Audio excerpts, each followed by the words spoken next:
बकरा एक इंसान के पेट को फाड़ के खा रहा है, और वो इंसान कोई और नहीं, वो रमन है। क्या हाल है मेरे दोस्तों के? दोस्तों, आप लोगों ने ये तो जरूर सुना होगा कि किसी लड़की के अंदर आत्मा आ गई या किसी लड़के के अंदर आत्मा आ गई। आपने कभी ये सुना है कि किसी जानवर के अंदर आत्मा आ गई? जी हाँ दोस्तों, आज मैं आपको जो कहानी सुनाने जा रहा हूँ, उस कहानी में किसी इंसान के अंदर नहीं बल्कि एक जानवर के अंदर आत्मा आती है, और वो जानवर है बकरा। और दोस्तों, ये सच्ची कहानी जो दो दोस्तों की है, जिनके नाम है सुरेश और रमन।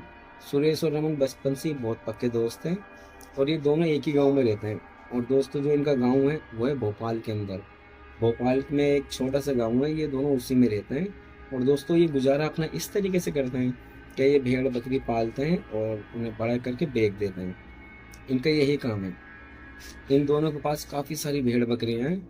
ये दोनों डेली अपनी भेड़ बकरी को जंगल में लेके जाते हैं और उन्हें चरा के लेके आते हैं। डेली का इनका ये रूटीन है, सुबह जाते हैं और शाम को अपनी बकरी को चरा के घर अपने वापस आ जाते हैं। दोस्तों, रोज की तरह ये दोनों अपनी भेड़ बकरियों को लेकर जंगल में जाते हैं। सुबह जाते हैं, और जाने के बाद इनकी जो भेड़ बकरियां हैं वो तो इधर उधर चरने लग जाती हैं, अपना खाने पीने लग जाती हैं। और ये दोनों जाके एक पेड़ के नीचे लेट जाते हैं, और लेटे लेटे बातें करते करते इन्हें यही पता नहीं चलता इन दोनों को कि इन दोनों की आँख कब लग गई, और ये दोनों वहाँ पर सो जाते हैं। जब इनमें से एक की आँख खुलती है सुरेश की, तो सुरेश रमन से कहता है, रमन उठ, रमन उठ। अबे टाइम देख कितना हो गया, हम दोनों सो गए यार, यहाँ पे देख रात हो गई, जल्दी चल घर चलते हैं। भेड़ बकरे कहाँ, जल्दी जल्दी ढूंढ। ये दोनों अपनी भेड़ बकरियों को ढूंढते हैं, सबको इकट्ठा कर लेते हैं, और ये इकट्ठा करके वहां से जंगल से अपने घर की तरफ आने लग जाते हैं। जब ये आ रहे होते हैं तो रमन को पीछे से कुछ आहट सी महसूस होती है। रमन जैसे पीछे मुड़ के देखता है, तो दोस्तों रमन क्या देखता है कि इसके सामने एक बहुत ही प्यारा और बहुत ही खूबसूरत बकरा खड़ा था, जो इसने अपनी लाइफ में आज तक नहीं देखा। रमन सुरेश से कहता है, अब सुरेश पीछे देख पीछे। जैसे ही सुरेश पीछे पलट के देखता है तो वो भी हैरान रह जाता है। कहता है, यार इतना खूबसूरत बकरा, और ये कैसा बकरा है यार, इसका तो डिजाइन ही अलग है, एकदम ब्लू की अलग है यार, हमने तो आज तक ऐसा बकरा ही नहीं देखा। तो रमन कहता है, तो मेरी बात सुन, हम दोनों इसे पकड़ते हैं और इसे बेच देंगे, हमें बहुत अच्छे पैसे मिलेंगे इसमें हम दोनों को। सुरेश कहता है, यार बात तो तू ठीक कह रहा है, लेकिन हमारे पास इतनी सारी भेड़ बकरियां हैं, अगर हम इन्हें छोड़ के उसके पीछे भागेंगे तो ये सारी इधर से उधर हो जाएंगी। तो रमन कहता है, सुरेश तू मेरी बात सुन, तू इन सारी भेड़ बकरियों को, मेरी वाली को भी और अपनी वाली को भी, तू घर लेके जा और इन्हें बांध कर फटाफट से यहाँ पे आ जा, मैं इतना इस पर नजर रखता हूँ, ये कहीं जाए ना। सुरेश कहता है, चल ठीक है, तो इस पर नजर रख, मैं जल्दी से छोड़ के आता हूँ। तो सुरेश वहां से सारी भेड़ बकरियों को लेके घर की तरफ आने लग जाता है। सुरेश जब रमन की और अपनी भेड़ बकरियों को बांध के घर से वापस जंगल में आता है, तो दोस्तों उस टाइम रात काफी हो जाती है। अब सुरेश रमन को चारों तरफ आवाजें लगातार ढूंढता, रमन रमन कहाँ है तू, रमन रमन। लेकिन रमन कोई भी रिस्पॉन्स नहीं करता। ये जंगल में चारों तरफ उसे ढूंढता है, लेकिन वो कहीं भी दिखाई नहीं देता, ना ही उसकी आवाज आती है।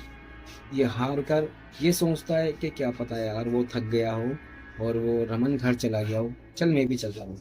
सुरेश इतना सोच के जंगल की तरफ से घर वापस आने लग जाता है। तो चलते चलते सुरेश क्या देखता है कि एक पेड़ के पीछे कुछ है। जब सुरेश ने सही से देखा तो सुरेश क्या देखता है दोस्तों, कि वही बकरा है वहां पे खड़ा हुआ, जो इन दोनों ने एक साथ देखा था। उसे देखने के बाद ये वहीं रुक जाता है, लेकिन ये फिर ये देखता है कि वो बकरा कुछ खा रहा है। जब ये पेड़ के पास से थोड़ा और साइड में जाके देखता है, तो दोस्तों ये क्या देखता है कि बकरा कुछ और नहीं खा रहा, बकरा एक इंसान के पेट को फाड़ के खा रहा है, और वो इंसान कोई और नहीं, वो रमन है। इस बकरे ने उसका पूरा पेट फाड़ दिया था और अंदर से उसका सारा माल निकाल के खा रहा था। जब सुरेश ने देखा, सुरेश ने इतनी तेज चीख मारी, और इसकी चीख सुन के उस बकरे ने जब इसकी तरफ पलट के देखा, तो इसने क्या देखा सुरेश ने, कि उसकी आंखें एकदम लाल कलर की हो चुकी थी, और उसके इतने लंबे लंबे दांत निकल रहे थे, और उसके मुंह से खून ही खून आ रहा था बाहर, क्योंकि वो रमन को खा रहा था। और दोस्तों उसके पैर किसी क्रिएचर से कम नहीं लग रहे थे। जैसे वो बकरा इसकी तरफ बढ़ा, सुरेश की तरफ, सुरेश वहां से इतनी तेज भागा है दोस्तों, इतनी तेज भागा है कि दोस्तों इसने कहीं भी ब्रेक नहीं लिया, ये कहीं भी नहीं रुका, सीधा अपने घर जाके रुका। घर जाके इसने सबको बताया गाँव में कि ऐसे ऐसे हो चुका है।